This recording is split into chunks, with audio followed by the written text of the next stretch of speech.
আমরা যারা আরবি লেখা দেখতেছি আমাদের জবান বন্ধ থাকবে, সামনের দিকে ফিরেন, শুরু করেন।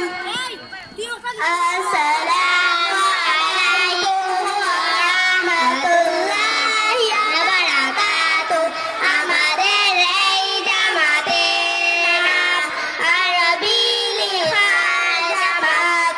আমরা লক্ষ লক্ষ মানুষের সামনে আরবি লেখা দেখাইতে পারি আল্লাহ।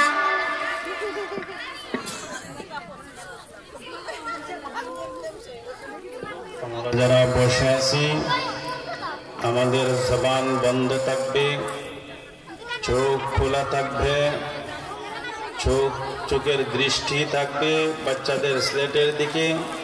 দেখেন কত সুন্দর করে আরবি হরফগুলা এবং আরবি মুরাক্কাবগুলা তারা লিখতেছে। জবান বন্ধ থাকবে, দিলে দিলে আমরা পড়তে থাকবো সুবহানাল্লাহ আলহামদুলিল্লাহ লা ইলাহা ইল্লাল্লাহ সুবহানাল্লাহ আলহামদুলিল্লাহ লা ইলাহা ইল্লাল্লাহ সুবহানাল্লাহ আলহামদুলিল্লাহ লা ইলাহা ইল্লাল্লাহ সুবহানাল্লাহ আলহামদুলিল্লাহ লা ইলাহা ইল্লাল্লাহ। আমরা নীরবতা অবলম্বন করি, চোখ দিয়ে তাকাই দেখি তাদের স্লেটের দিকে ছোট ছোট বাচ্চারা কিভাবে আরবি হরফগুলা লিখতেছে, সূরাগুলা লিখতেছে, দোয়া কালামগুলা কিভাবে লিখতেছে আমরা দেখতে থাকি।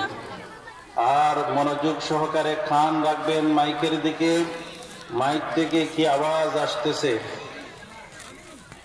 সম্মানিত উপস্থিতি, এই দুনিয়ার জগতে সবচাইতে বড় ডিগ্রিধারী যিনি আছেন, সবচাইতে বড় শিক্ষিত যিনি আছেন, ওনার শিক্ষার পাওয়ার যতদিন দুনিয়াতে থাকবেন ততদিন ওনাকে দেখলে বলবে উনি দুনিয়ার মধ্যে সবচেয়ে বড় শিক্ষাবিদ। ওনার বাবাকে দেখলে বলবে ওনার ছেলে দুনিয়ার সবচেয়ে বড় শিক্ষাবিদ। ওনার ভাইকে দেখলে বলবে ওনার ভাই দুনিয়ার সবচেয়ে বড় শিক্ষাবিদ। এবং ওনার মাকে দেখলে বলবে ওনার ছেলে দুনিয়ার সবচেয়ে বড় শিক্ষাবিদ। এমনি ভাবে দুনিয়াতে যত বড় বড় ডিগ্রিধারী আছে, দুনিয়াতে তাদের পাওয়ার আছে, পদ মর্যাদা আছে, তাদের ভাইয়ের পাওয়ার আছে, পদ মর্যাদা আছে, বাবার আছে, বোনের আছে, মেয়ের আছে, ছেলের আছে, স্ত্রীর আছে। কিন্তু এই সম্মান মর্যাদা কত সময়ের জন্য? যত সময় ওনার নাকের মধ্যে, ওনার অন্তরের মধ্যে শ্বাস আছে তত সময় পর্যন্ত। যখন দুনিয়া থেকে চলে যাবেন আখিরাতের জগতে, এই বান্দাকে দেখায় কেউ বলবে না উনি দুনিয়ার মধ্যে সবচেয়ে বড় শিক্ষাবিদ ছিলেন। দুনিয়ার মধ্যে দুনিয়া থেকে চলে গেলেন, কেউ দেখাইয়া বলবে না ওনার ছেলে দুনিয়ার সবচেয়ে বড় শিক্ষাবিদ ছিল। ওনার ভাইকে দেখাইয়া বলবে না ওনার ভাই দুনিয়ার মধ্যে সবচেয়ে বড় শিক্ষাবিদ ছিলেন। ওনাকে দেখাইয়া বলবে না ওনার বোন দুনিয়ার মধ্যে সবচেয়ে বড় শিক্ষাবিদ ছিলেন।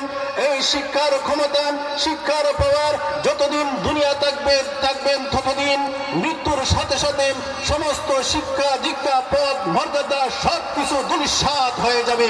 কিন্তু আপনার একটা মেয়েকে যদি জামিয়া ইসলামিয়া খাদিজাতুল কুবরা রাদিয়াল্লাহু তাআলা আনহা মহিলা মাদ্রাসায় পড়ে আলিমা বানাইতে পারেন, দুনিয়াতে যেমন ভাবে বলবে মানুষেরা ওনার একজন মেয়ে আলিমা আছেন, ওনার একজন বোন আলিমা আছেন, ওনার একজন ভাতিজা আলিমা আছে, আখিরাতের জগতে আল্লাহ রাব্বুল আলামিন পরিচয় করিয়ে দিবেন ওনার একজন মেয়ে দুনিয়াতে আলিমা ছিল, ওনার একজন বোন দুনিয়াতে আলিমা ছিল, ওনার একজন বোন হাফিজা কোরআন ছিল। তাদের মাথার দিকে তাকাইলেই ভালো লাগবে না, শুধু তারা দেখলেই চিনতে পারবে তাদের কোনো সন্তান দুনিয়াতে হয়তো আলেম ছিল অথবা কোনো সন্তান হাফিজে কোরআন ছিল। মুহতারাম হাজিরিন, আপনারা আপনাদের সন্তানদের লেখাগুলা দেখেন, জবান বন্ধ রাখেন, দিলে দিলে বলেন লা ইলাহা।